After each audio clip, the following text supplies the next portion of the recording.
Here we go. So I'm having a Hey! bunch of technical issues here. Thank you everybody for joining today. We are on with Richie B and Wojo here to talk about some giants, some Sasquatch, and a few other stories throughout history, many different places. You're getting really Oh, in on yeah. that mic, Richie. Yeah, Um, baby. yeah, so had a little bit of issue with StreamYard actually going live. That was a little bit of a hiccup there. So I Was don't it think the slow? intro caught. No, it just wouldn't go. It wouldn't pop up. So Wow. thank you all for joining. Like I said, we're going to be discussing a little bit of Sasquatch with some authorities here. If Richie, you want to introduce yourself, and then Wojo. What's happening? Banter with Richie B podcast. My name is Richie B, and I like to research Bigfoot. That's what I like to do. And I'm Wojo. I'm Richie's co-host on the Banter of the Richie B Show. And I'm in the rabbit hole with Richie in the Bigfoot. Rabbit hole. He's in the rabbit hole. In the And rabbit. it looks like Rather he got be a another. rabbit hole than a foxhole, right? Yeah, and it looks like he got another haircut from yesterday. It's even Yeah, shorter. no, That's weird. That's weird, bro. it'll look good for the show. That's what's It'll look good for the moderator. Look at me. Well, we all appreciate that. I got like a 7.5 head. So I'm sitting about the same. So I had to get the hair wet before the show today. Otherwise, it was going to look like an afro. So guys, the reason for the hour, right? The meat of the hour. yeah. Is one of the things that I really enjoy is doing deep dives, getting into different information, and really taking a historical look and a scientific look into all sorts of different things.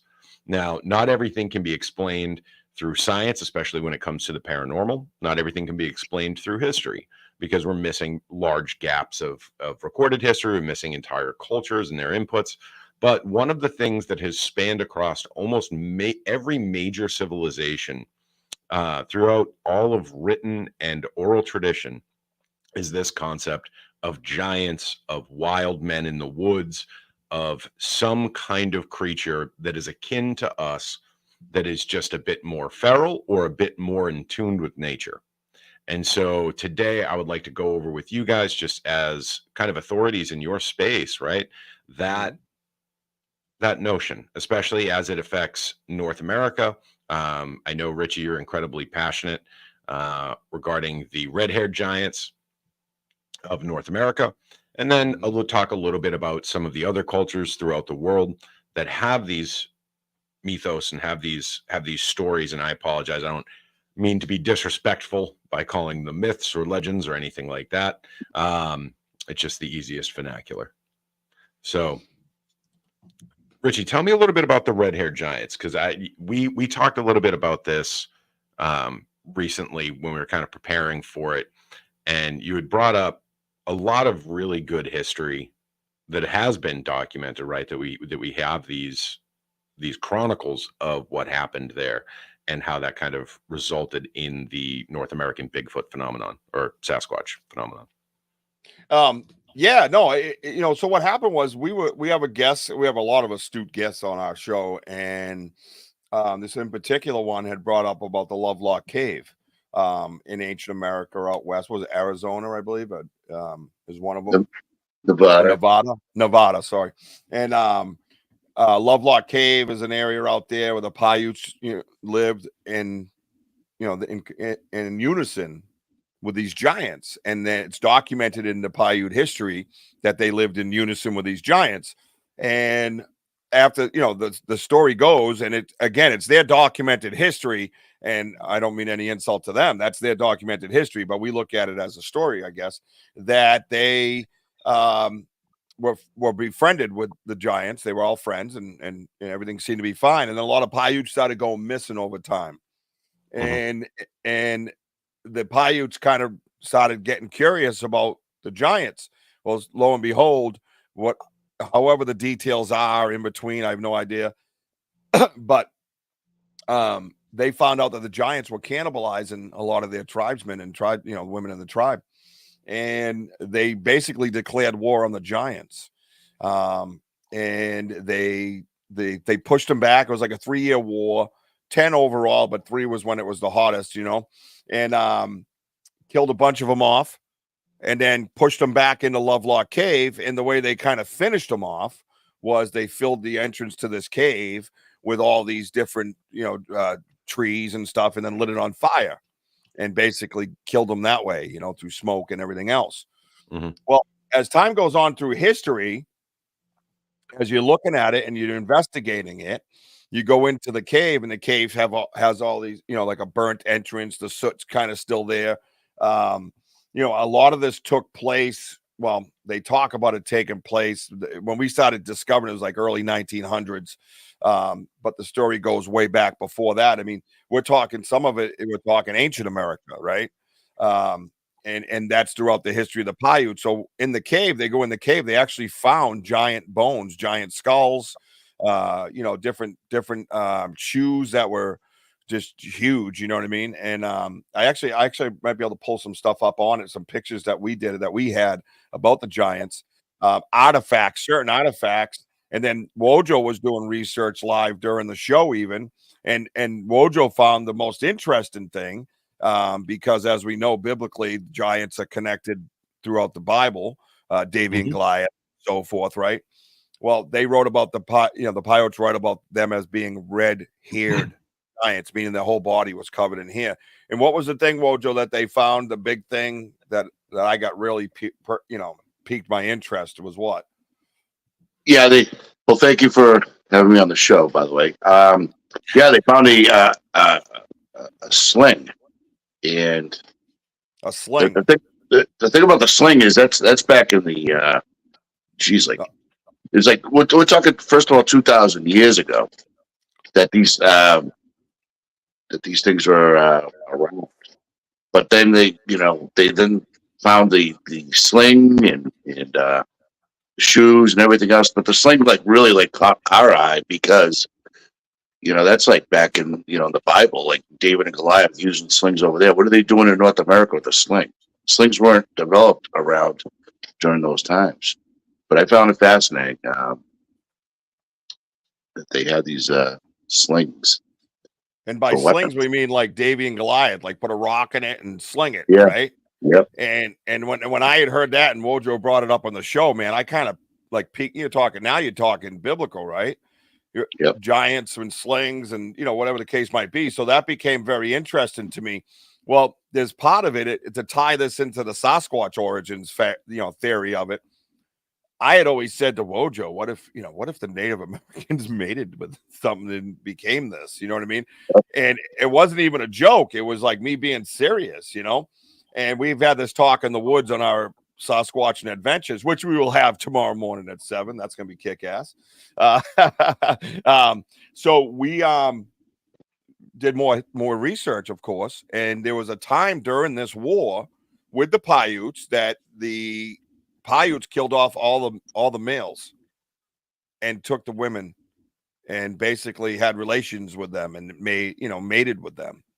And I started thinking, wow, if they're talking 10, 12-foot giants and you're talking a 5'9" Paiute, maybe you get an 8-foot hairy bipedal creature with that, that flat Native American type face, which a lot of the pictures, a lot of the descriptions, I should say, not a lot of pictures, right, guys? But the descriptions that you get of Sasquatch and Bigfoot, a lot of them are kind of no hair on the face, you know what I mean? And they kind of have that look. And I started thinking, boy, I wonder if that could be something that was generational. Is that how this kind of came into effect? You know what I mean? Maybe it isn't like some people talk about it as a missing link to humans. Maybe it was already here and that they just happen to, breed. And they also had like darker hair too, Rich, because yeah. the Native Americans were dark haired, tribes and what have you. And especially those female giants that they mated, that some of them did get away, that they try to chase down. But it's just fascinating how you try to figure out how did Bigfoot get here. Me and Richie are just trying to find that timeline and how did Bigfoot get here? And that's the only theory we can possibly think of, because it is documented that they did mate, and they do have the flat face, the flat nose. And what Bigfoot does, I mean, they're related to Indian origin. So that's what we can come up with. Well, I think that's an interesting point, Wojo, because we often think when we hear Sasquatch, Sasquatch, especially it being a Native American word initially, the concept of this more naturally in tuned hominid, living in the woods, covered in hair, larger than a standard human build.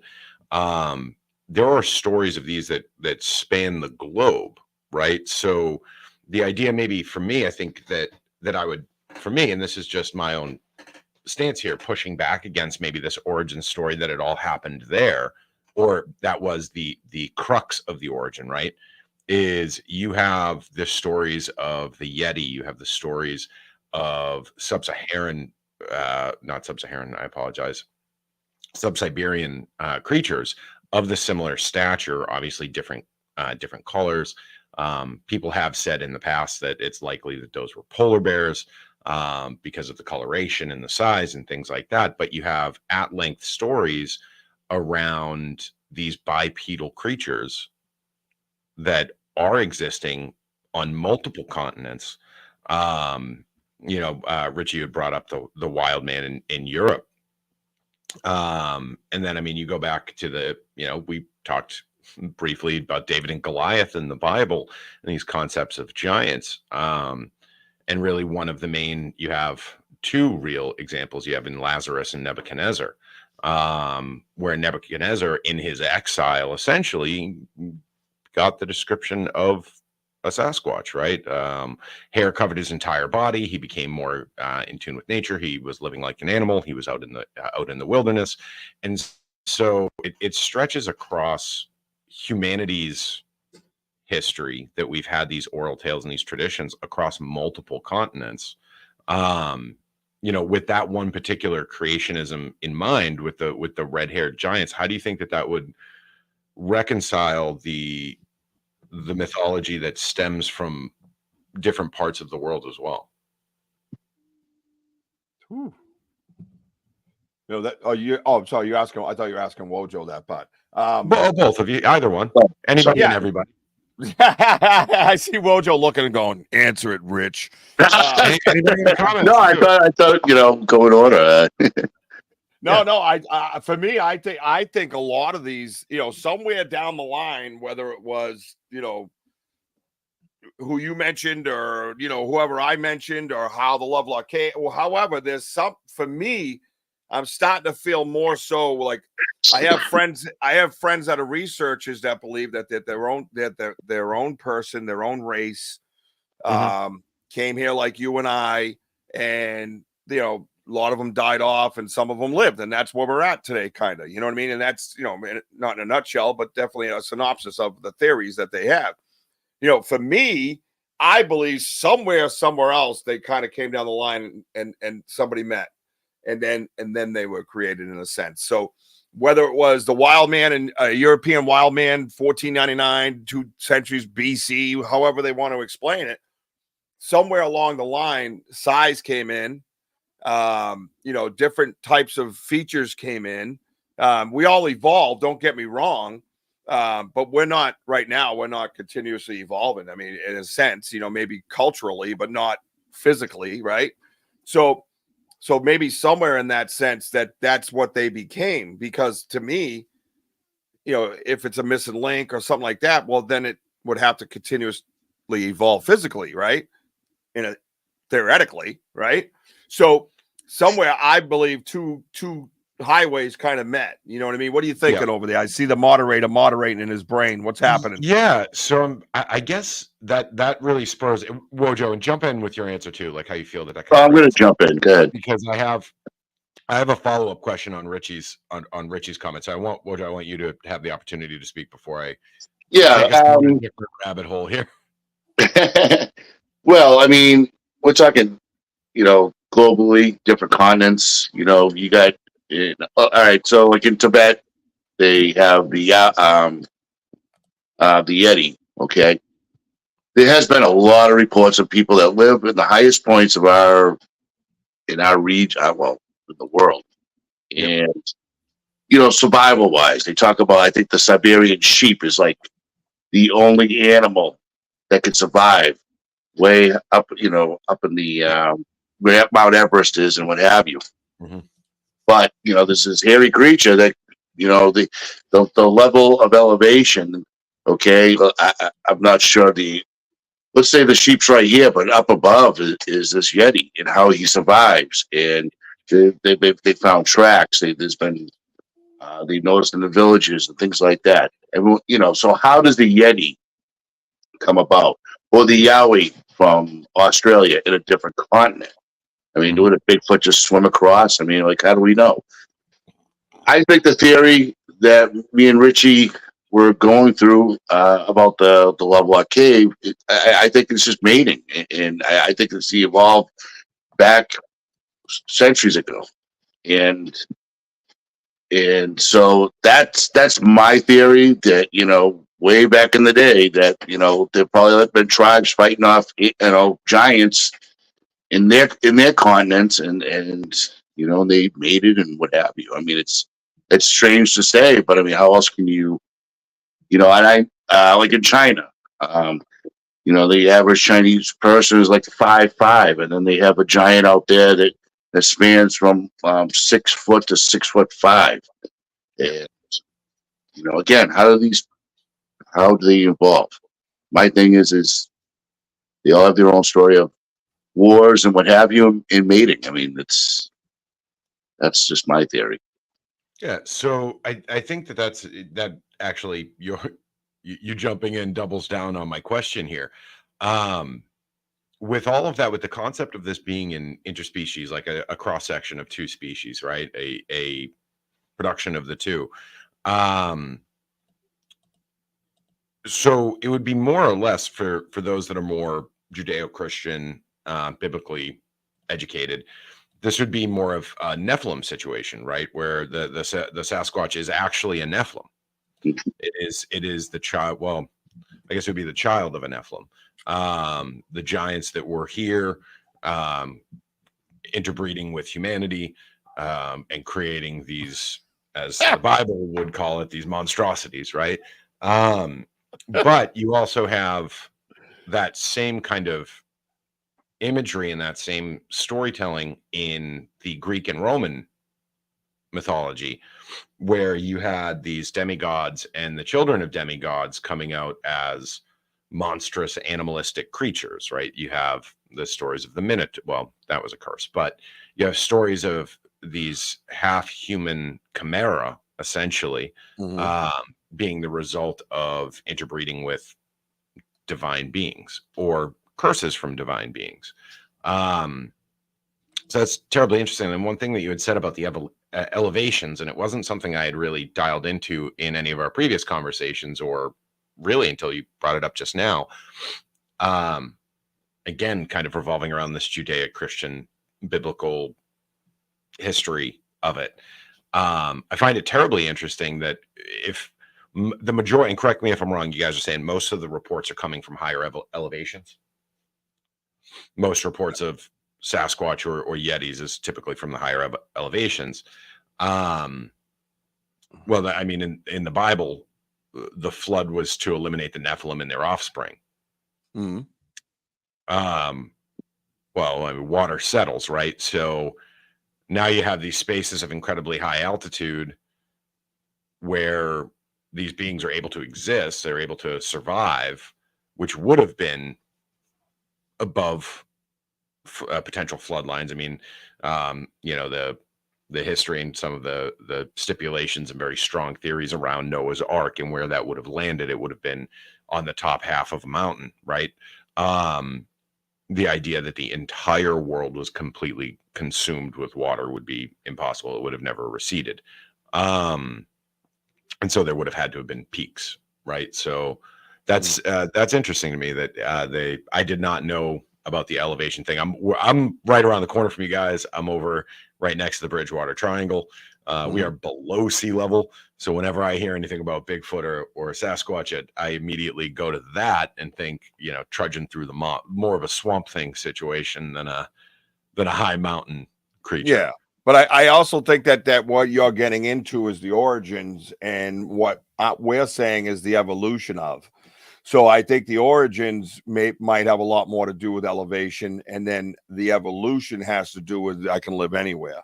And I also believe, in a sense, that Arthur Mills is correct. I don't believe in Bigfoot, but if Richie says there's a Bigfoot, well, then by golly, there's a Bigfoot. Okay. So let's just clarify that first. All right, guys. And then, hi, Jenny Davis. Hi, everybody on the side. I cannot get into the chat for some reason. And Arthur keeps almost repeating that. So I think that at some point when you're talking, like I said, I was talking about the two roads to use, your theories, right? So the two roads, and eventually they two came species together. intersecting. Well, Exactly. yeah, right, exactly, right. So I think when you're talking elevation, yeah, there's some that are still known to be associated with elevation. I believe Yeti would be a great candidate due to its geographical, geographically where it's located, right? So it's located in Russia. You got a lot of mountainous region in there. You got a lot of cold region in there. I believe they adapt to the regions like we do. And I've said this on my show before, if you have, I don't even know if that's the correct term anymore, but Eskimos live up on the North Pole and they live in a different way. Their skin tones a different way. There's all kinds of different ways, right? And then you go down to the Caribbean. Well, guess what?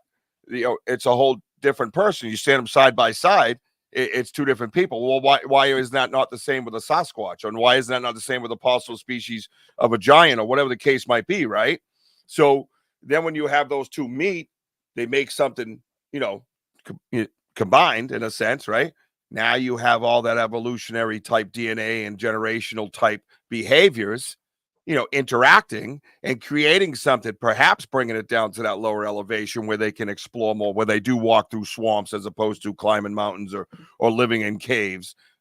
Maybe they live in the woods, and maybe they build huts. Maybe there's structures for a reason through communications, and all this stuff was taught generationally. Some of it could be through DNA, but I imagine most of it is taught. You know what I mean?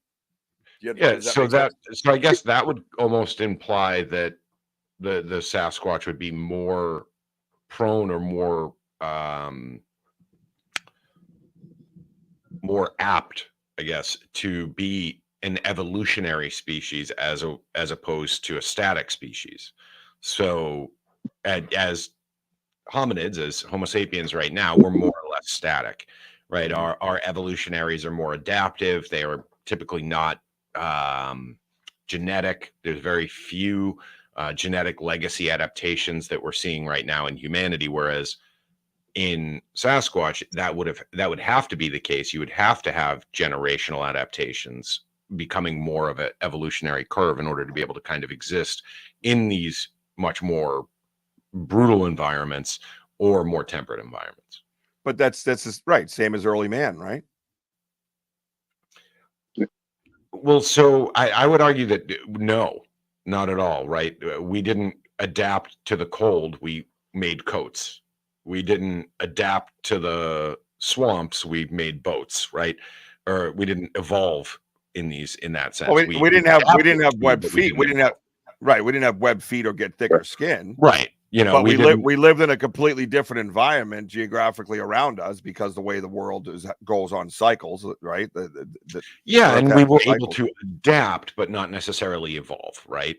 But there's got to be some part of there has to be something in there that evolves, whether it's the thought process of making the coat as opposed to sitting there freezing your balls off. Pardon me, people. But it was No, I'm saying that there's absolutely adaptation and there's thought process and there's a civilizational evolution, right? Like a psychological evolution that occurs, but an actual physical one isn't occurring within us. So do we, if we go back in the ocean, do we grow gills?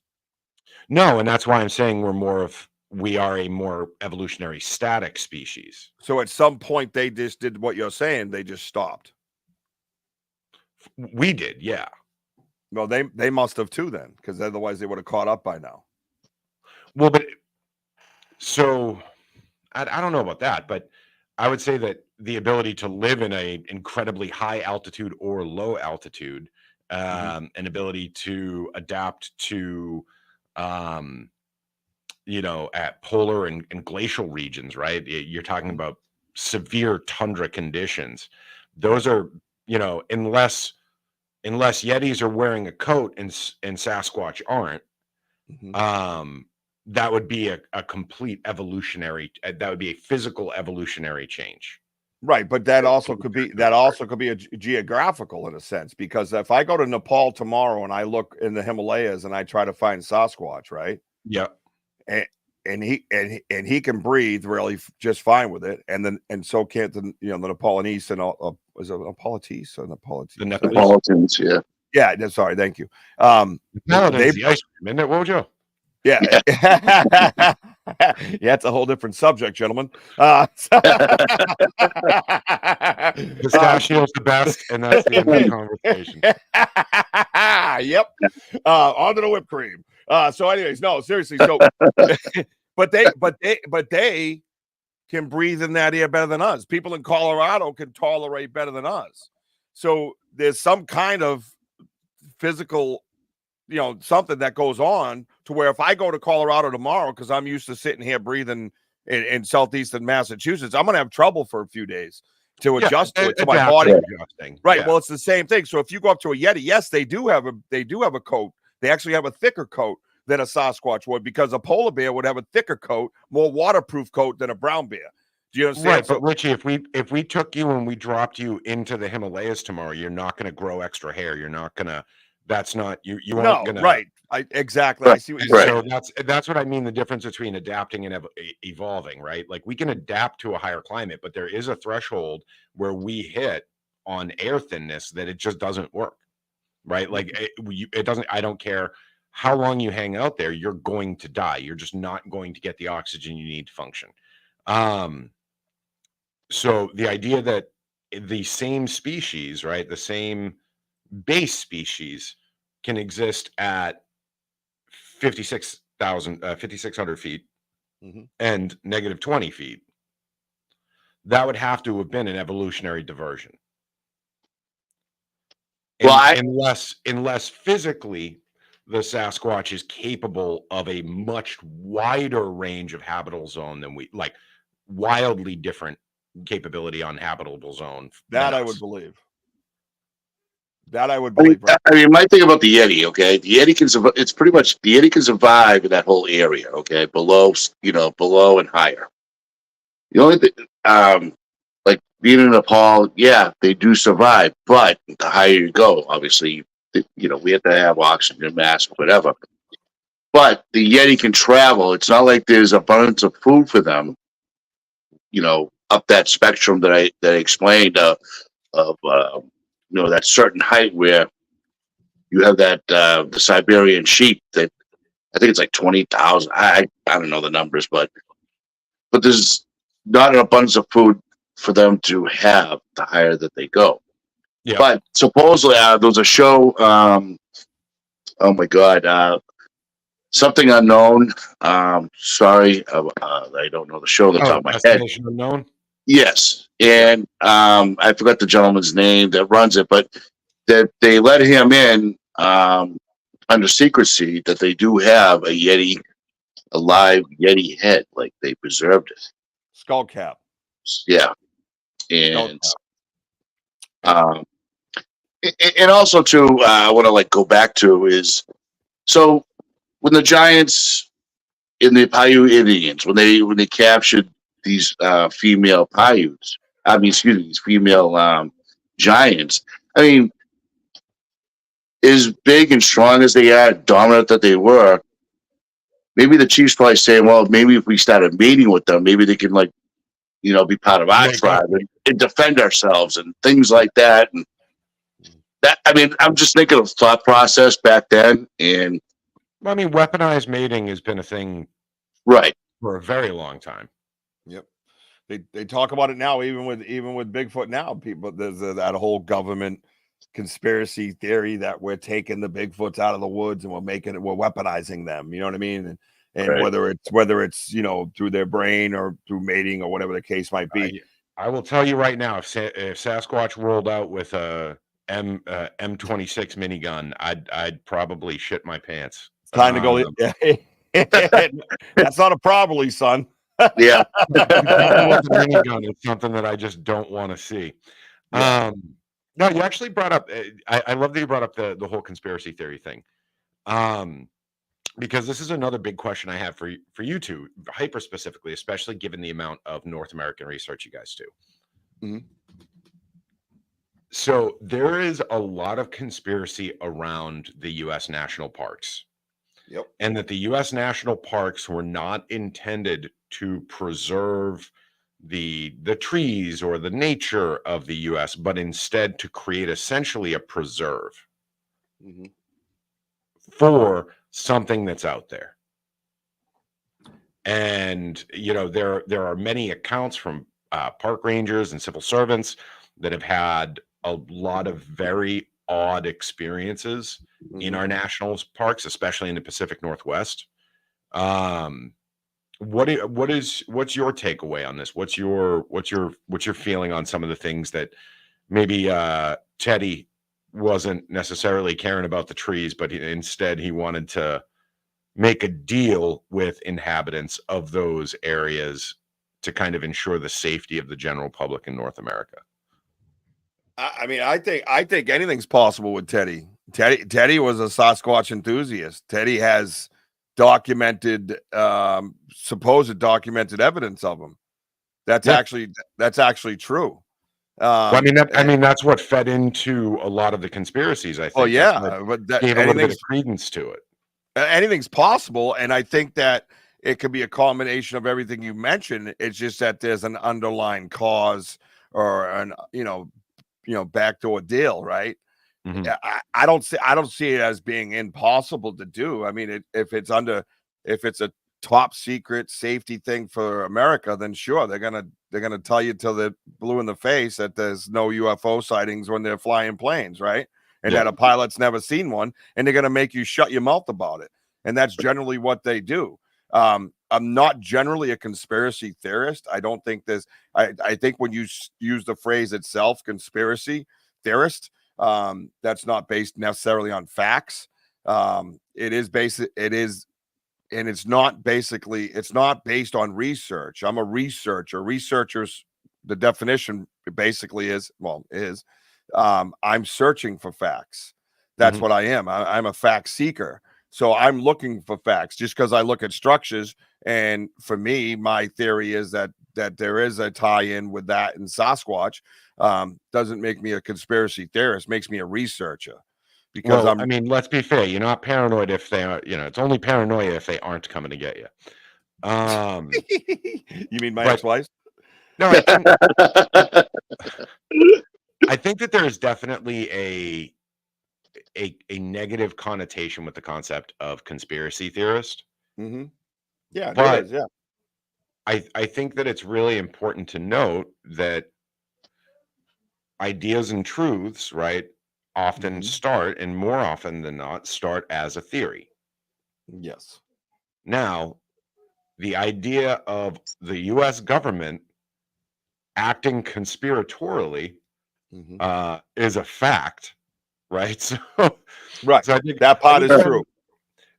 I think when we speculate about potential things that the U.S. government has done or is actively doing or potentially could have done, I don't have the same kind of negative connotation as maybe like an Alex Jones saying that they're turning frogs gay, and that they're lizard people with vertical or horizontal blinking on TV. Um, I think that, although who knows, the more we move on. But I think when we talk about the government or anything kind of like potential cover-ups, I don't think that the negative feeling should be there, right? It's got to be a curiosity. It's got to start somewhere. We have to make sure that we're staying curious.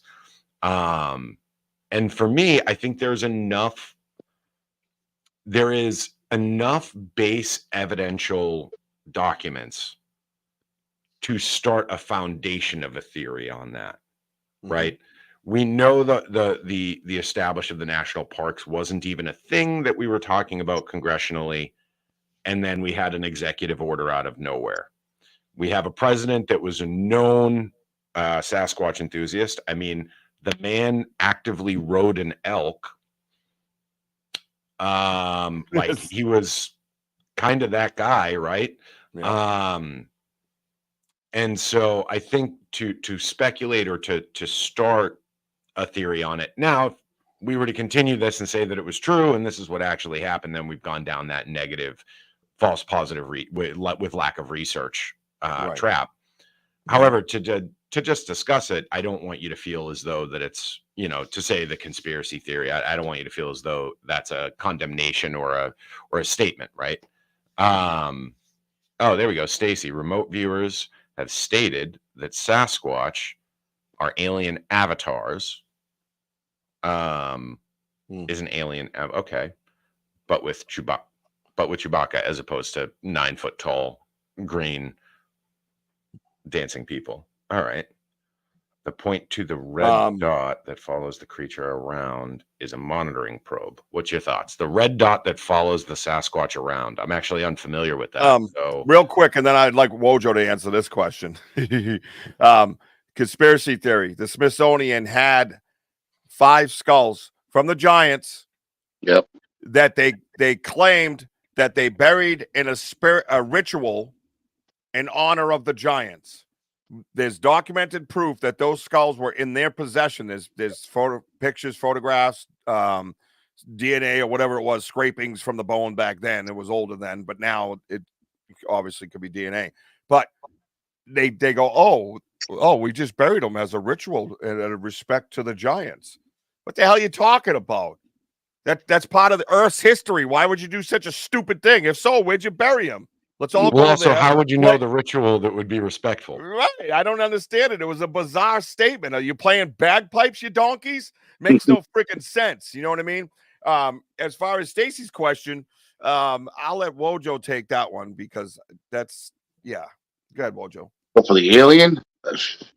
Because I already knew your answer. But you got to understand, remote viewing to me is real. And remote viewing has... And Stacy brought it up about remote viewing before to Sasquatch. Something I'd love to try, to be quite honest with you. Right. I don't, as far as this statement goes, I don't know. Go ahead. I got to see this. Wow. As for the alien part, I truly don't know about Sasquatch and alien, but I'm just going by the facts that there are throughout the country.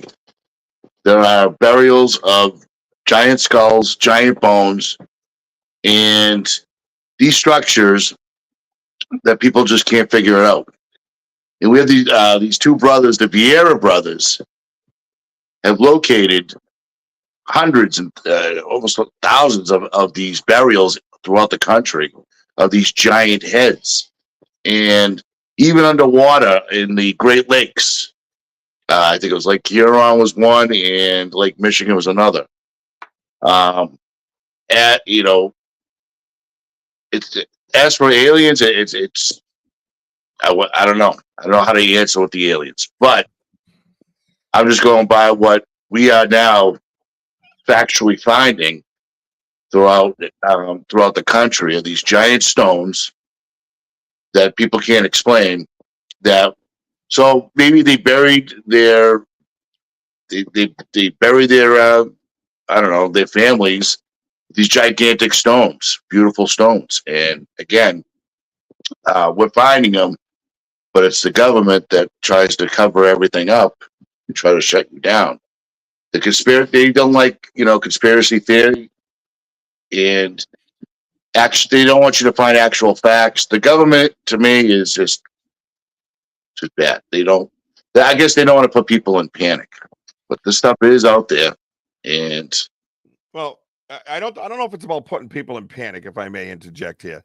I don't think it's about putting people in panic. I think it's about using it themselves for something of their own uses that they don't want to be judged upon and picketed about and yelled at and all that stuff. So they just keep it quiet and out of your reach, or they just shut it down. Yeah, okay. All right, so Area 51, I mean, if someone's to say, yeah, we found some ships and we have found some aliens, there people will be like, whoa, no, they think it's like an invasion. That's the type of panic I was thinking. But yeah, the government's just secrecy and try to somewhat weaponize and figure out.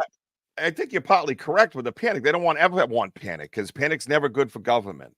But the point is, like Area 51 you bring up, that's of national, security, and they find this technology and they're going to try to pick it apart, and they don't want you coming in and trying to steal it or look at it or take pictures of it.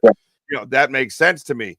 But they also don't want you to say aliens and run around and get crazy either and start looting and going nuts. But as far as, I'll answer too a little bit what Stacy's question. And could we just real quick, could you guys clue me in on the red dot that he mentioned? I'm not the red dot. I have heard of the red dot. There's lights that are supposed to be seen. So I'm a 95%er. I have not seen Bigfoot. I've been yelled at by him. I've been flanked by him. I've had things thrown at him. I'm not 100% because I haven't looked at him, and I'm just trying to be fair and scientific about it. Okay. Deep down inside, I believe what I'm dealing with is a bipedal, creature that acts and behaves like every Sasquatch report that I've ever read, researched, heard of, thousands and thousands of hours of research. It all makes sense to me. And some have them seen them in lights, some have them associated with orbs. I don't necessarily have all the experiences I've had, which is probably in the hundreds, that when things were thrown at me, there was never a light. When a tree snapped not that far from me in one pole, there was never a light. When I was flanked 3 different times by 2 to 3 of them, there was never a light. I think people have different experiences in different places. Could some of them be associated with aliens? Why not? I mean, humans are abducted all the time, right? I have a good friend of mine that has quite the story, Matt Moniz. He's well documented all over History Channel, Discovery Channel, YouTube. You go on and on and on.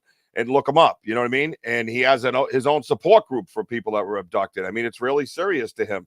And you look at all these different things. Sure, why isn't that possible that the aliens are associated in some way or another with any creature? Maybe they've taken out pickerel fish or bass fish and did whatever the hell they want with them too. But for me to believe that I'm not there yet, may never be there. As far as they just come down from spaceships and get dropped down, what would the purpose be? Bigfoot's not researching me for the grays. Bigfoot. Well, hold on. Actually, that would. So, why not? Why not? Is that, why would that be? Why would that be proclivative? Right? You have a species. So his research is to snap a tree 100 yards from me and see how I act. Yeah, we do that kind of behavior with subspecies all the time. We stress test them. We test reactions. We determine. So just abduct me and probe me like you've done everybody else. Why is everybody else getting the fucking probe and I'm not? That's bullshit. All right. Well, I want to be probed. All right. I don't want some dude freaking me out in the woods. All right. Take me up in a ship. Wine me and dine me and do what you do to everybody else. What's the difference? You're gonna snap a tree and put a 9-foot hairy guy next to me to see how I act. I'm just not from a I'm not trying to perspective, Richie. I think that it actually makes sense is to watch you in your natural habitat reacting to these kind of external stimuli. Like I actually think it's pretty true, right? I think that's actually very reasonable. The idea, especially as elusive as they are, right? Whenever we try to observe a species, right, we try to do it from a distance. We try not to be seen. We try not to interact. Okay. Unless you're, into the mists and going to live with the bonobos. But for the most part, we do have that kind of distanced relationship with the subjects of our research. But when's the last time you saw a Tasmanian tiger? When's the last time you were able to research 1938 photo? That's about it. Correct. So why can't this creature be as elusive? I don't know. It's because he's 8 feet tall. Well, I mean, you're comparing it to an extinct animal, not an elusive one. Is it extinct? Yeah, the Tasmanian tiger is sure? Confirmed extinct. Confirmed extinct. I don't know. I thought they found one like not too long ago. I beg to differ. So my point is this: that anything is possible, first of all, and I'm certainly not trying to mock anybody's thoughts and theories. I would never do that. I would never do that as a researcher at all. I believe in tree structures. I'm not one to sit here and point fingers at anybody. It's just a concept for me And maybe it's just with my experiences that I've been given. I like your theory. Yes, I can be tested in different ways, but really, what kind of results would that bring for another species about me? Nothing, not a lot. It's a lot of effort to go through a little bit of result. That's all I'm saying. You're gonna create this big hairy monster. You're gonna make him elusive. You're gonna put him in the woods. He's gonna live there for a little while until he needs to disappear. But in the meantime, he's gonna break a tree and fuck with Rich Brault in the Bridgewater Triangle to see how he reacts.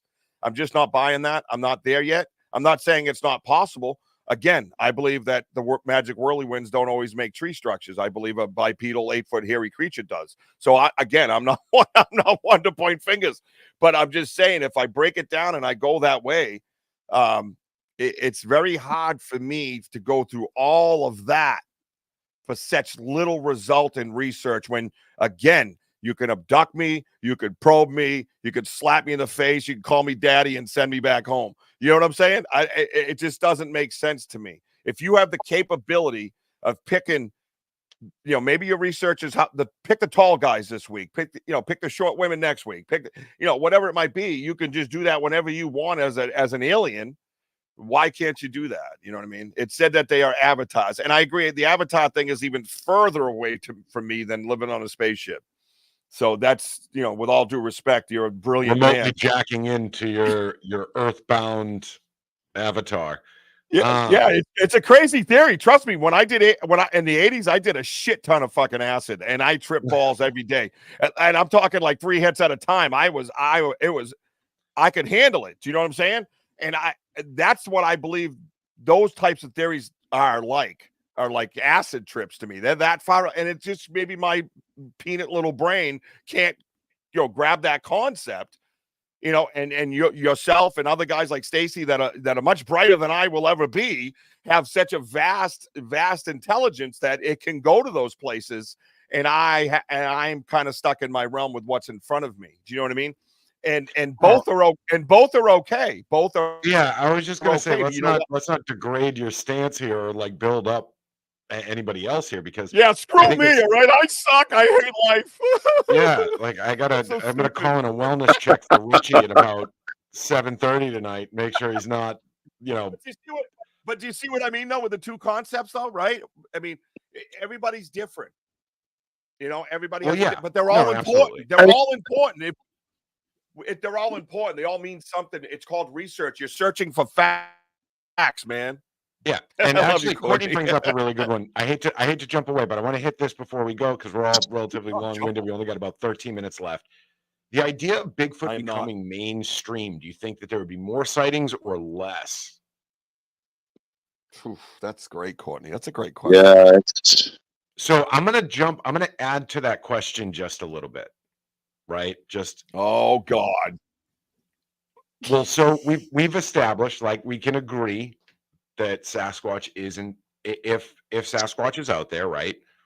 If we're able to get scientific confirmation of there being a Sasquatch, it is an elusive creature by nature.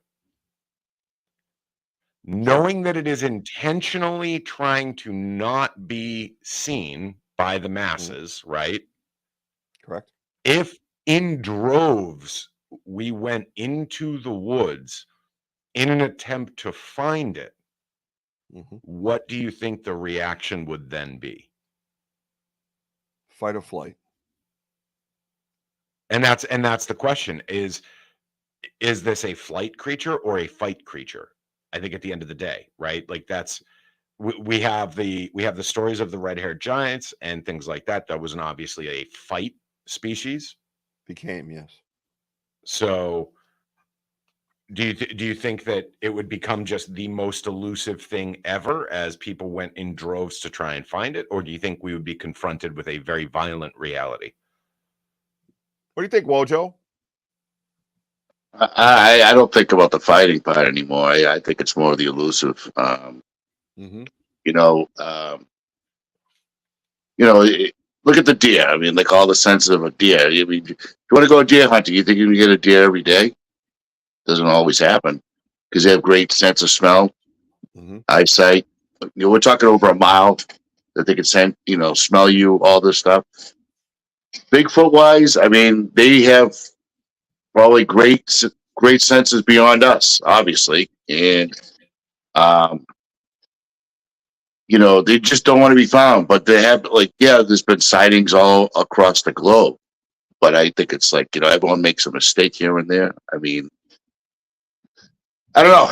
I mean, I'm just like, I like with Richie. I'm just going out looking for facts, and look, it's not like I love to see one, but I don't think it's that as easy as it sounds. Like if we had hundreds and thousands of people, and we just decided to go into a national park.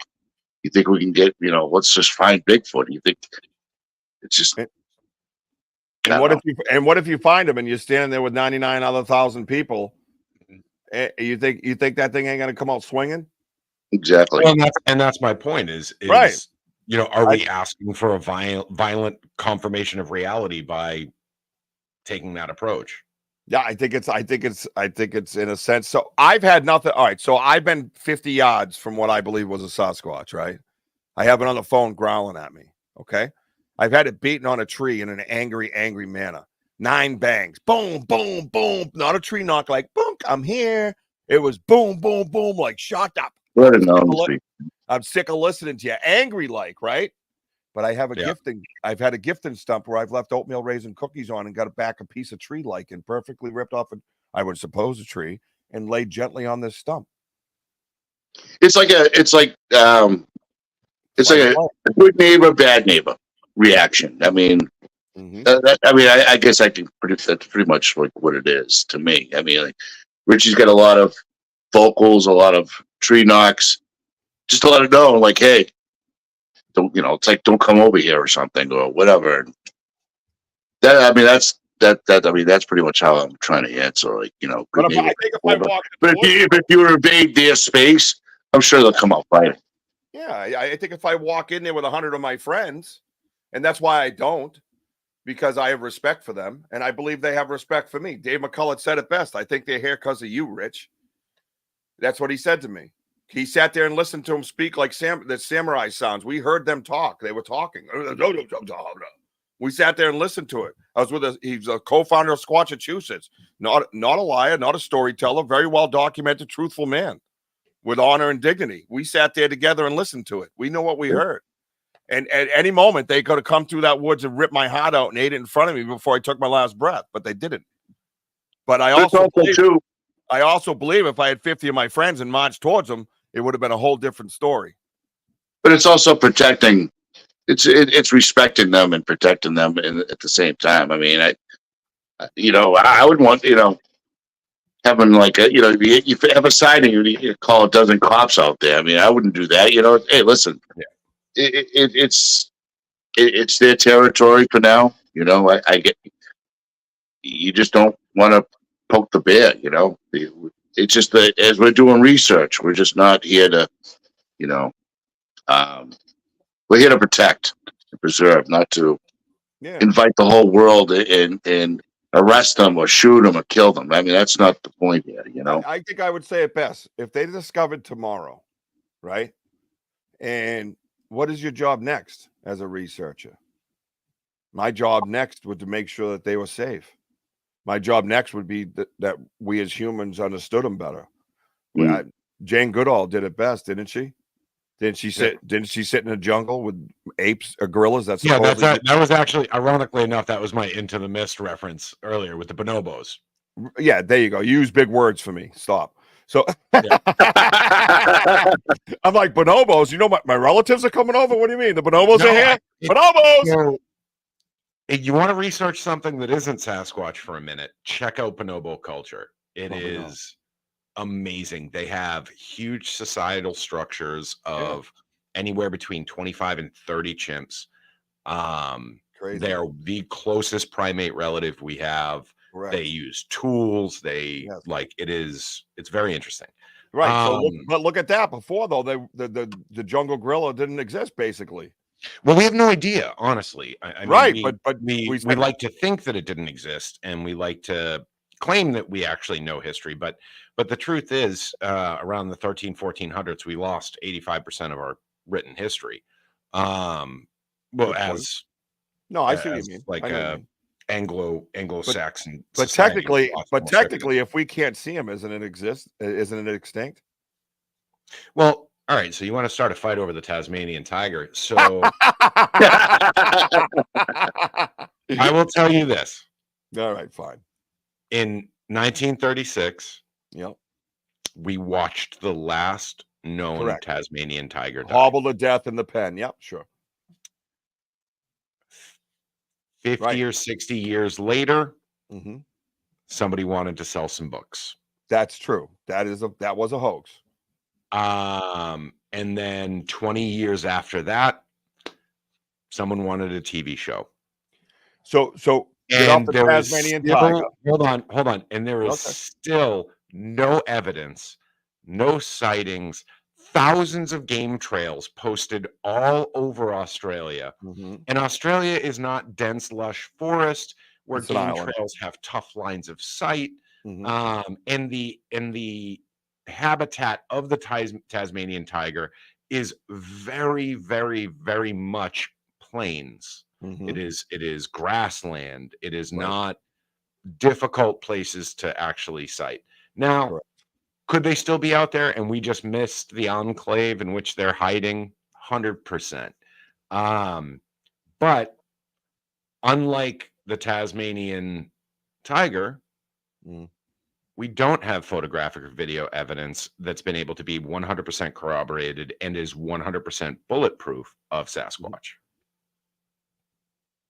Right? We don't, you said? We don't. I We don't have disagree. bulletproof evidence of Sasquatch. I disagree, but that's what they say, I guess. That again, that's if we Well- don't see it. Paul Freeman. Look up Paul Freeman. Tell me that's Yeah. not tell me it's not real.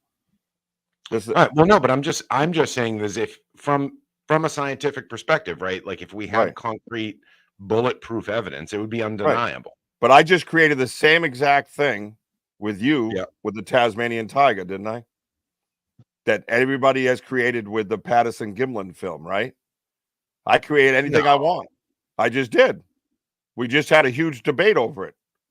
The same thing that they did with the Patterson Gimlin film is what humans are doing. There's a picture of a creature walking along a bank, and everybody wants to say that's not real. Okay, so I created a creature in 1967, and I'm gonna hoax you, but I'm gonna get so technical. I'm gonna make this one a female because there's no more moving parts there that I should have to create in 1967 to make them look real. When I could just make a dude walk down the beach, much easier, right?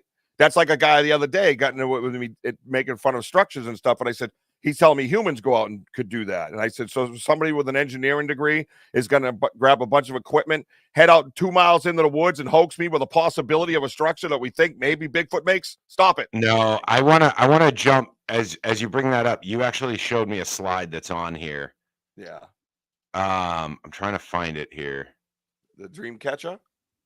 No, not the dream catcher, but this is kind of a fun little humans can do it situation.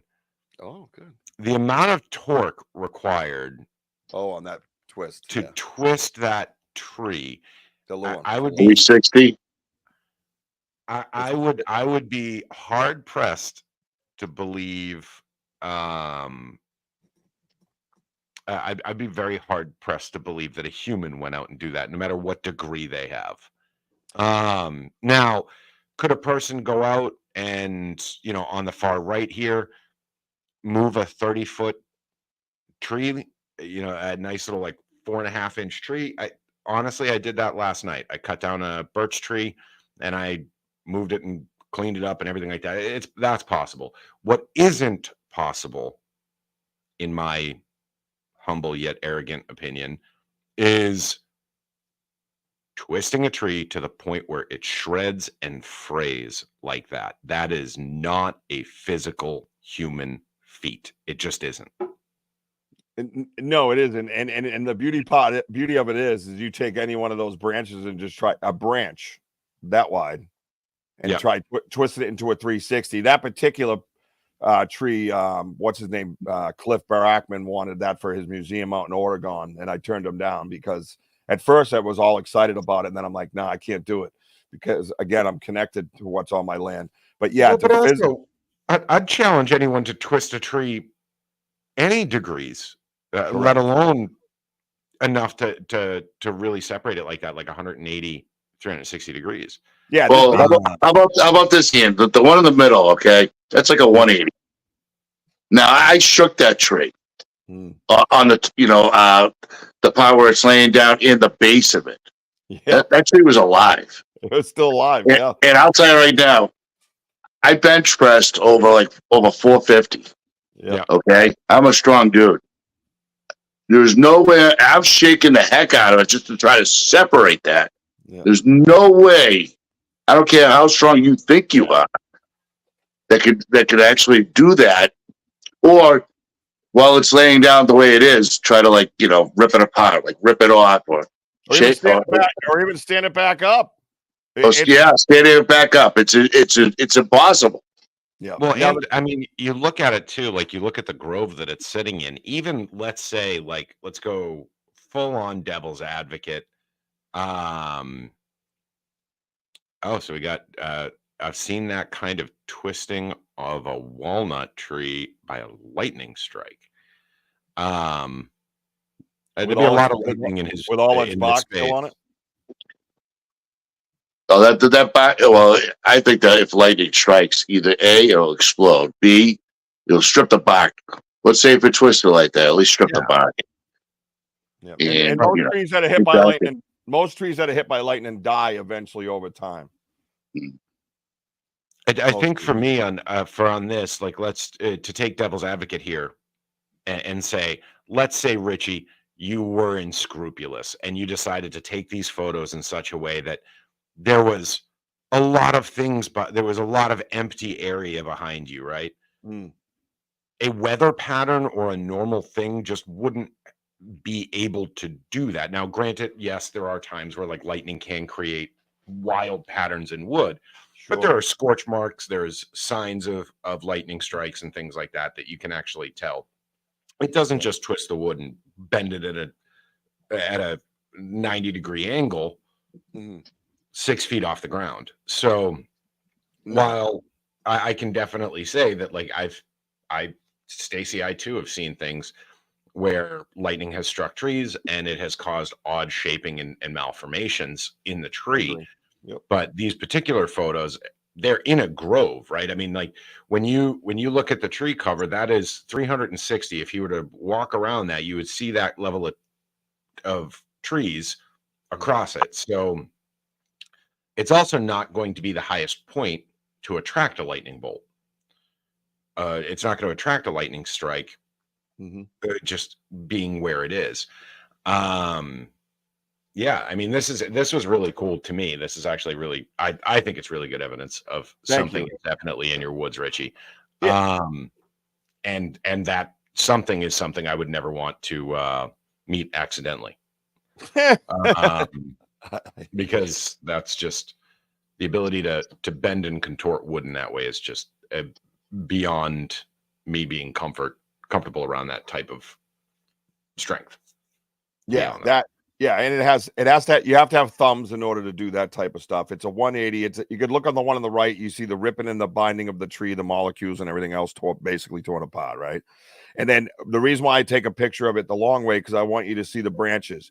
There's like 6 or 7 branches on both of those trees. There's not enough snowfall to land on that to actually put the weight down to ice or otherwise.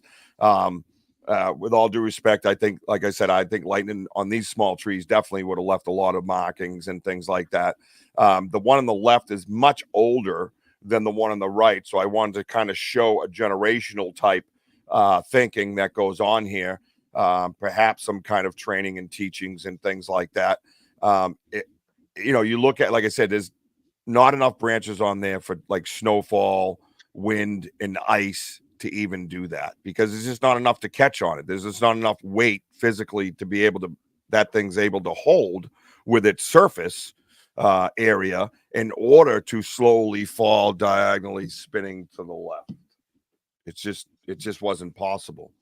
So it's pretty astounding, I think. So Ian, because I've been out with Richie for a while, and we have like so many pictures of these twists and huts and so on and so forth. You know, I do have a friend who works for the University of Georgia Forestry.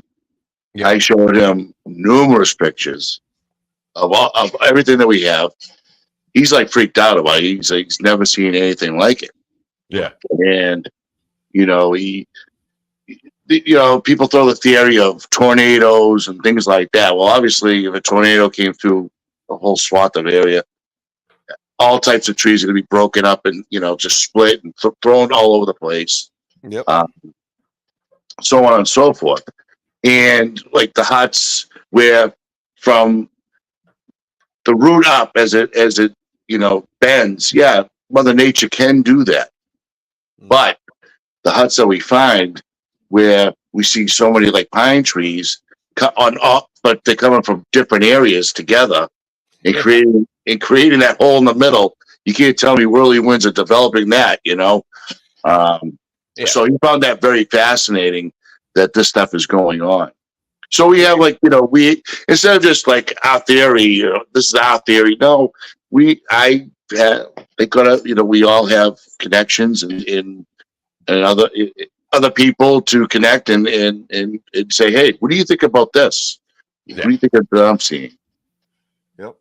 No, and absolutely. And Stacey, again, to disagree is not to insult. It's just that it's just something that I've never seen. I've never had the option of seeing a walnut tree struck by lightning. So I can't even, really comment on that. You know what I mean? I just know all the lightning strikes I've ever seen as a 53-year-old man have some kind of markings and things like that. And to real quickly to Wojo's point, because I know you got to wrap it up, but when we do this stuff, it's not just us going, this is what it is. No, like he says, we have experts we reach out to. Yeah. The Vogel brothers, Tim and Eric Vogel, survivalist guys out in the left. I found this patch of we found this patch of looked like a nesting type of stuff, and there were these little tic tac shaped things in it. I'm like, what the hell's this? Well, I show them, and they're like, yeah, that's porcupine poop, bro. And I'm like, touch shit. You know what I mean? So it was like, I didn't know. And it's not about ego, because I'm sitting here as a man telling you, oh, I knew that was porcupine poop. No, I had no idea. I was completely oblivious to it. So I turned to an expert to ask him the question about that specific field, meaning what did this? Because I didn't know. And then I got an answer that explained what at first was astounding to me. You know what I mean? And it's amazing that when we reach out, like the gentleman down in Georgia University, it's too, yes. Oh, thank you. Sorry. So, but I like to reverse it. I thought it was a great conversation, Stacey, right? Yeah, absolutely. But reaching out to a guy that wakes up every day and works on trees. That's what he does. He researches their disease. He researches the wind, what it does to it. He researches how long they live, when they die, why they died. He basically does forensics on them. We have that option, and that what a great gift that is. Wojo's friend in college basically will say, he was like, holy, what is that? Like he was more astounded with the twists, I think, than he was with the huts. Am I correct by saying that? Like the twist really blew his mind.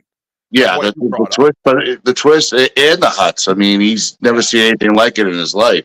Yeah. But then we did find somebody that had similar huts, and we reached out to contact him, which Brian Zarrell, he's a great guy. Thank God that some people just don't want to be bothered, whatever. But he invited us in. We were on StreamYard, and he showed us pictures. We're like, oh my God, we're having the same things here in Massachusetts. Yep, dirt cryptid. It's all about reaching. It's all. What we do is that we reach out to our other resources before anything, and that's the key. Just reaching out, connecting, seeing what we're seeing, and if they have the same things going on in their state or property or whatever, that's how we. This is how we work. Yeah, reaching out. I'd love to yell Bigfoot, Bigfoot, Bigfoot with everything, because I want everything to be Bigfoot. I love Bigfoot. You know what I mean? Yeah. But it's just not reality, and it's just not fair to the research, and it's just not fair to the field. It's bullshit. You have to go and break it. And sometimes when we find something and it isn't, and you're like, you know what I mean? But that's okay, because now it's a notch in the belt. We move on to the next portion of the research. And now we don't have to waste any more time or energy on that discussion. I now know that porcupine poop looks like big brown Tic Tacs. Just so anybody needs to know. I know, because I held it right here. And one last thing, Ian, too, is that this is why that, like, you know, I love this dude because, you know what, we go on live, we go out in the woods. We want people to see what we're seeing. Okay. I mean, unexplained, big, 8 to 10 inch trees that are like crisscrossing, woven into other trees. Like it's virtually impossible. It's not like big branches just happen to slip in between fingers and of the trees and things like that. It's markings. I've been a hunter like all my life. I've hunted throughout all the woods out in all of New England. I've never seen things like this before in my life. And just because he was like, Bigfooting and all that stuff. Like, when he was telling me, I had a clear mind going in the woods, but I was like, what is that? And all these twists and things like that, and having these theories where you start seeing those twisted trees coming down. I'm seeing highways of deer trails. I've never seen so many trails like this in my life. But when you start to see trees knocked down like this, it's like a cone.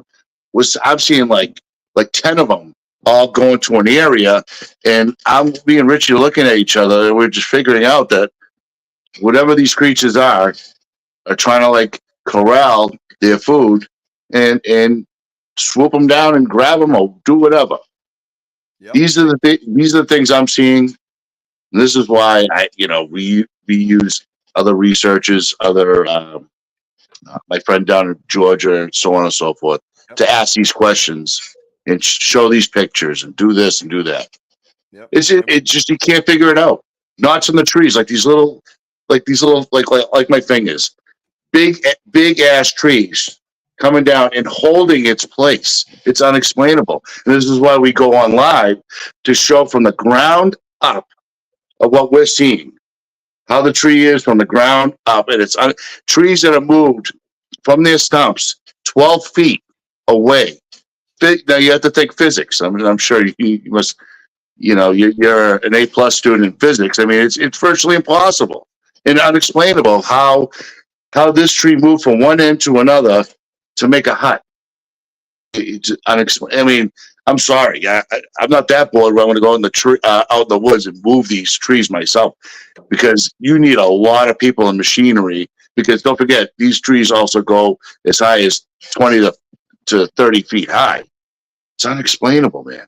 And even that tree that you saw that I was standing under, the middle picture, is the other end of it. It's put through like a needle and thread. Yeah. That tree in itself at 400 pounds, right, is movable, like you said, right? But if you look at the middle picture, it goes right through the middle of another Y. It's almost like a needle and thread, and it's up against a birch tree. That's right there. That's me in that picture, Ian. I mean, that's like 20 feet up. I have a baseball bat holding up. And what does that do in the middle of the woods?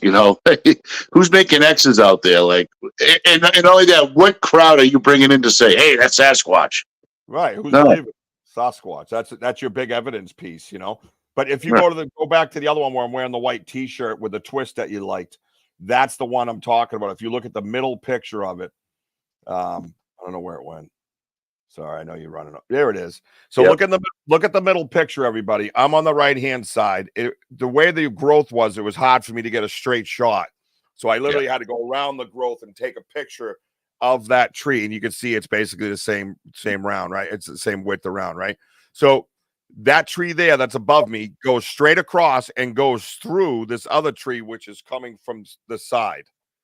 So, Rich, can I stop you 1 sec? I'm sorry. Anybody that's out there right now, if you're on your phone, you can actually zoom in on these pictures, by the way. So if you want to try to, as he's explaining, you can actually zoom in on your phone. Yep. So you got a birch tree here and a letter Y here, say, right? Or a V, however you want to look at it, like this, basically, right? The tree. Whoa. Where did we go?